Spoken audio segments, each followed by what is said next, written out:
we've got a cool set behind us. We're gonna try and go from the easiest to hardest. These are all vertical run or walk acrosses, traverses. So you're using your feet a ton, your hands a little bit less so, and it's all about balance and coordination. I think a lot of people think negatively of this because you're at risk of like hitting your shins, or maybe you don't think it's real climbing. Pointing out the fact that he banged his knee the other day on this exact wall, actually. It happens, but yeah, basically we're gonna just kind of go through this set and show you what it looks like to climb on this style, give you some tips and tricks you guys can use when you're just climbing on normal volumes or when you're doing this type of movement. So, how's it look? Looking great, guys. Thanks. Great. Perfect, just like that. Yeah, don't follow his lead. Which one is that? V1. V1, okay.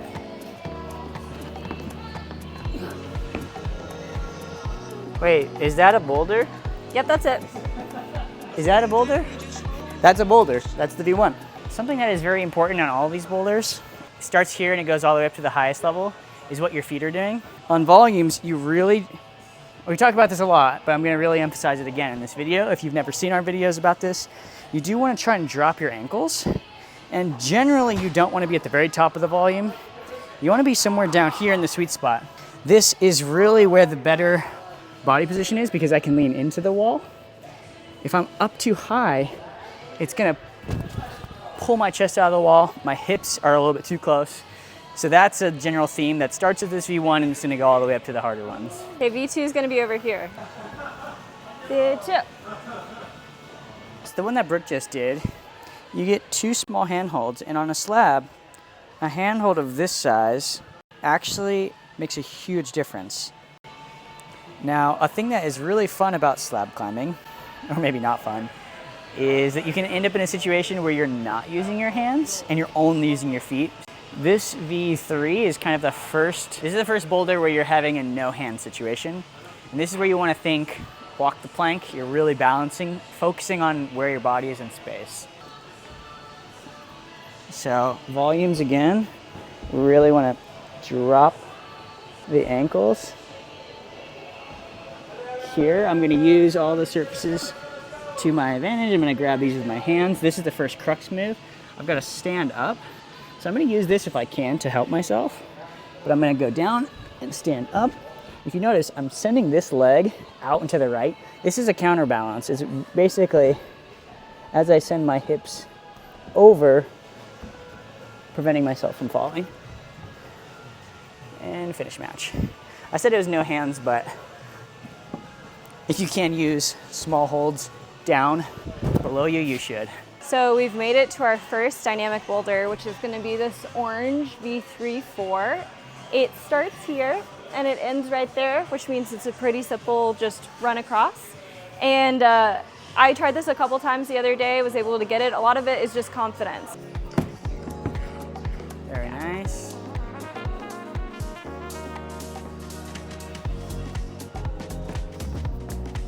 Nice. Good job. Let's play that back in slow motion. So Brooke just did the first dynamic boulder on this set so far, where the swing of the momentum is really a big part of it. When these moves get bigger and you have to do more than just one like foot move, as in one plant and jump, you then will end up in a situation where you have to plant your feet multiple times. So on this green boulder, we're gonna run and start in this undercling, grab the jug, and this finish hold is quite a bit of ways away. So what I have to think about is, if my feet are starting here and here, how do I move my feet and end up in the finish position? First thing you want to think about is, what does your start position look like? I know I have a good starting position on this jug. What does my finish position look like? The more you do it, the more experience you'll build on what your feet should actually do. I'm gonna do a bit of a foot shuffle into a jump. So I'll show you what that looks like. Okay, so I started the boulder. I'm gonna get my feet set up in a position that feels like I can really generate. So I'm gonna swing once and commit to the jump. So it happens super fast. We'll do a slow-mo breakdown.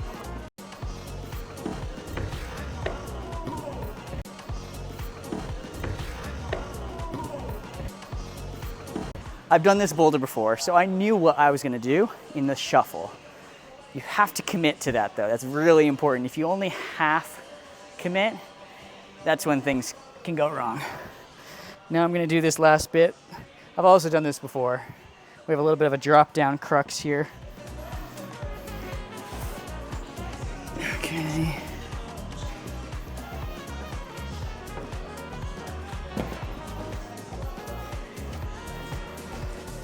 All right, that's the whole boulder. Next up, we have this V45, and I'm gonna be doing a lot of what Noah was talking about, which is standing a bit lower on the volumes if possible. Sometimes when you're short, you do have to stand a little higher, but I'm gonna be standing lower, and I'm gonna be making sure to drop my ankles and get good surface area with my feet.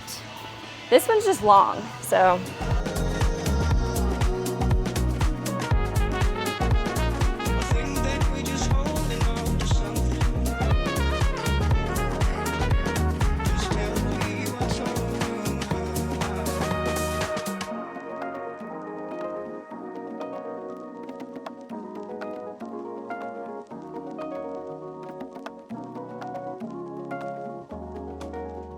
So the next boulder starts on this hold, and it's gonna go no hands all the way across the volumes, and it finishes on this miniature jug. I don't have any hand holds, it's all no hands across.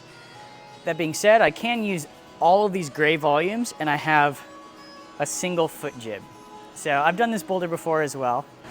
The key to this one is weighting the feet. The crux bit is gonna be right in the middle when I do a foot swap. There's a bunch of ways to do this, but the main thing is drop the heels and weight the feet. I'll show you what that looks like and what it shouldn't look like. Dude, Mark, you gotta do this one. This one is a banger. This is my project. All right, so I'm established. Oh, I wanna put my left foot on this jib. And then what I'm gonna do is do a little stand up. I'm gonna drop this ankle really hard and fall through. So I kind of fell through that position, which is definitely a way to do it because I know how good that last hold is. But the crucial part of the foot step through, this is where you have to practice a lot. I went this way, you can also go this way. You really have to drop the ankle and weight the foot. Remember, a weighted foot won't slip, quote, unquote. This takes a lot of practice and commitment, like we were talking about earlier. Let's see how Marc gets on. Nice.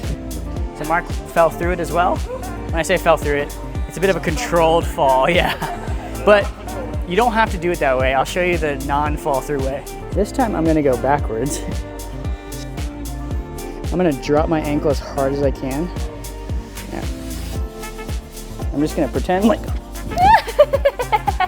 a weighted foot doesn't slip. Ah, this red thing is fucking huge. Start. I gotta clear the runway. Be running across the volumes. I might already be out on this. Oh, even this first move is big.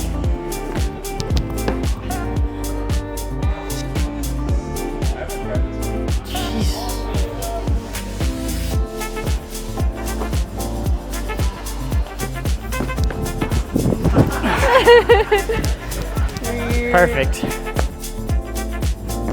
What the fuck? Come on, Marc, we gotta have somebody send it. Yes, yes, yes. I feel like I low-key need to step twice, but it's so hard. You wanna go right? Yeah. Better. Small. Yeah, nice. Nope, nope, nope, nope. You're good. And go from here. Oh, it's hard to get up over there. Come on, dude. Yes, yes, yes. Oh.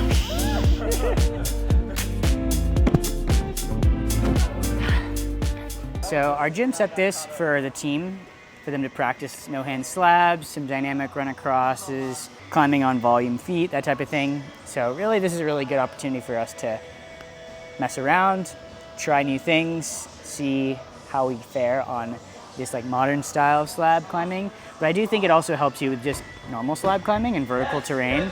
A lot of the times you find yourself in this situation where you have to weight the foot fully, smear really hard. So if your gym ever has volumes like this, I do think it's good to practice and fun to try. With an asterisk there, it can be fun to try. It's good to practice, and yeah, it can make for some funny moments. So try climbing dynamically, statically, combo of both, can be super fun.